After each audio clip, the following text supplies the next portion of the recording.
Imagine eating more for months, feeling excited about gaining weight, only to realize it's all going to your stomach and face. Sounds familiar? This is running bulk for thousands of people right now, and I'm going to show you exactly how to avoid it.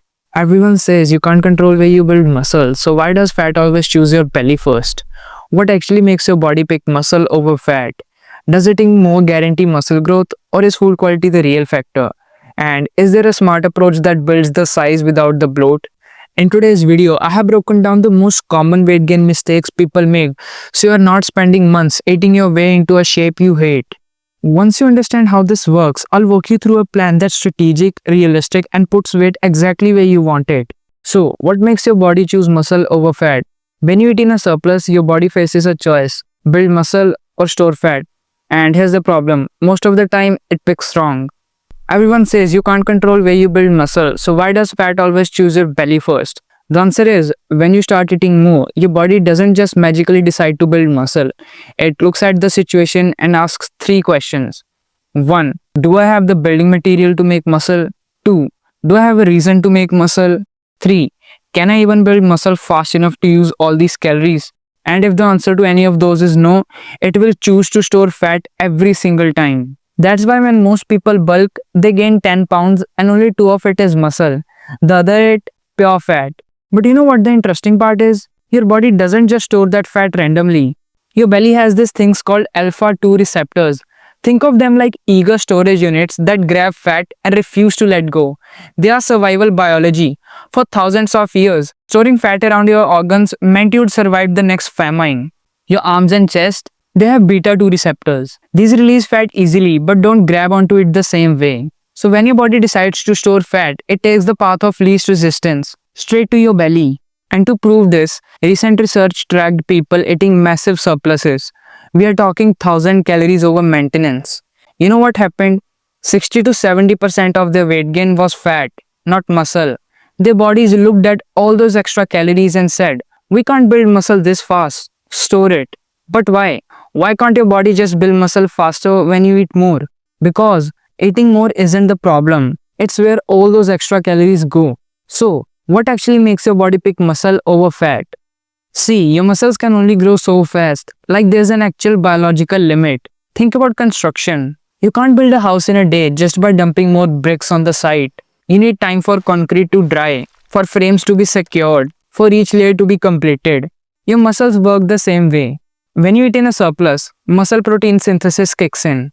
That's your body's construction process. But here's the problem. It can only work so fast. Studies show that when someone gains 10 pounds in a month, maybe 2 of it is muscle. Maybe. The other 8, your body had no choice but to store it as fat because muscles simply can't be built that quickly. But fat has no speed limit. Your body can store fat instantly. No waiting time, just immediate storage. That's why rapid weight gain feels so good on the scale and looks so bad in the mirror. Now the reason why most people mess up is because they're advised to eat more to gain weight.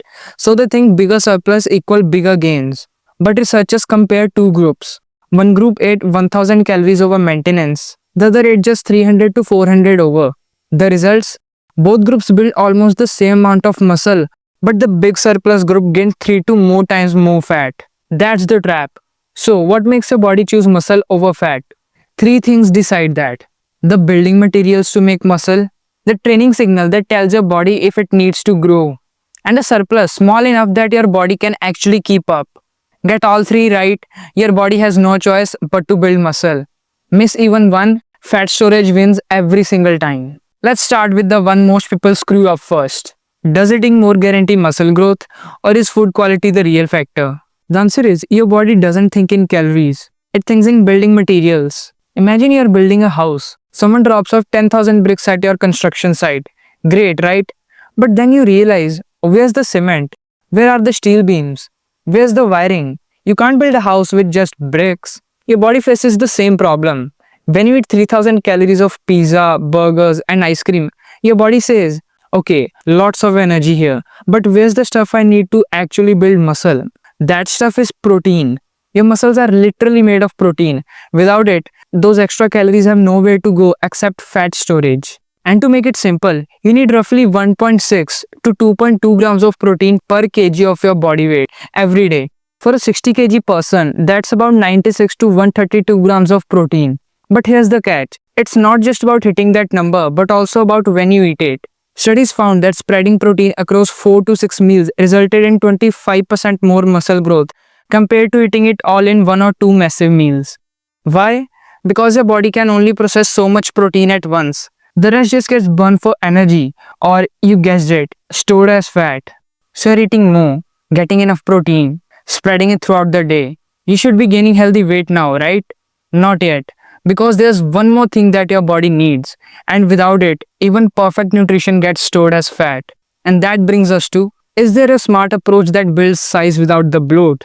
Yes, and it starts with knowing your actual numbers. You think you eat a lot or not much. Your body doesn't care about feelings, it cares about calories. Figure out your maintenance calories, that's how much you eat to stay the same weight. Track what you're eating now for a week while your weight stays stable, and then divide it with 7.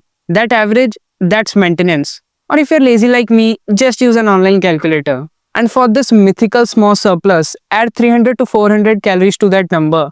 That's a target. And what does 300 extra calories look like? One protein shake with a banana, or 2 slices of bread with peanut butter, or a handful of nuts and an apple. One extra snack per day. That's it.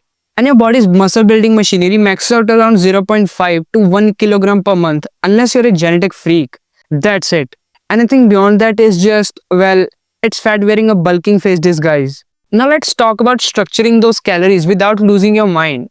Look, nobody has time to eat 6 perfectly timed meals like a bodybuilder with a meal prep team. So forget about breakfast, lunch, and dinner labels. Think about it differently. Your only job is to get protein into your body at least 4 times throughout your day. Minimum 4 times. Could be 2 main meals plus 1 shake. Could be 2 bigger meals plus 2 snacks. Or could be 4 medium meals. Doesn't matter. Just spread your protein across your waking hours so your body is constantly fed. Why?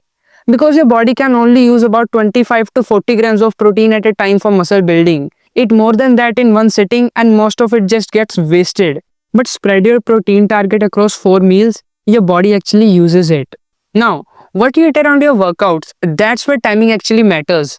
Before training, load up on carbs about 60 to 90 minutes out. They are fuel. Your muscles run on glycogen, which comes from carbs.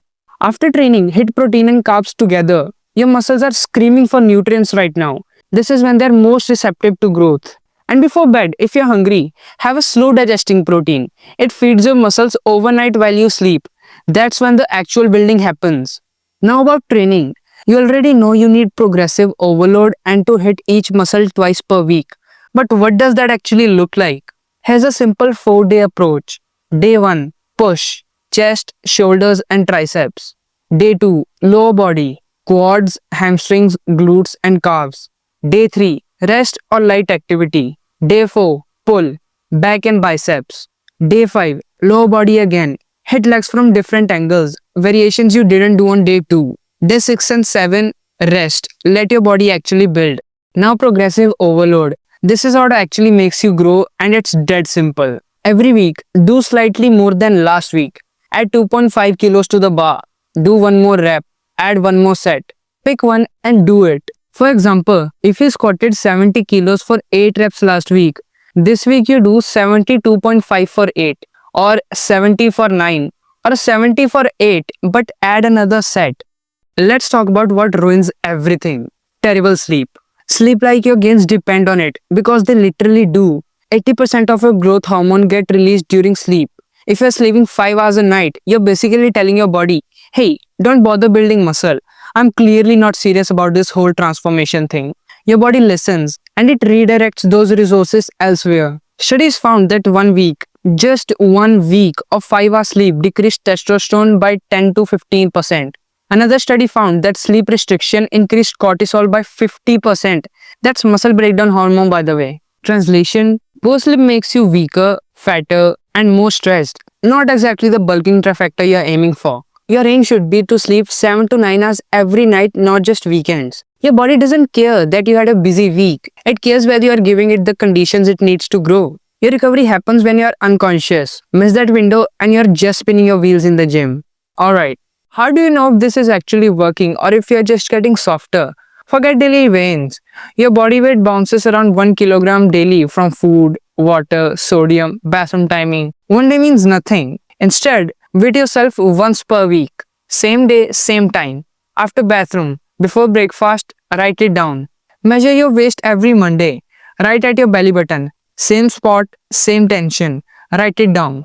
Now you can use that data to separate muscle from, I swear bro, it's just water weight. If weight's going up 0.5 to 1 kilogram per month and weight staying stable or growing slower than weight, that's muscle.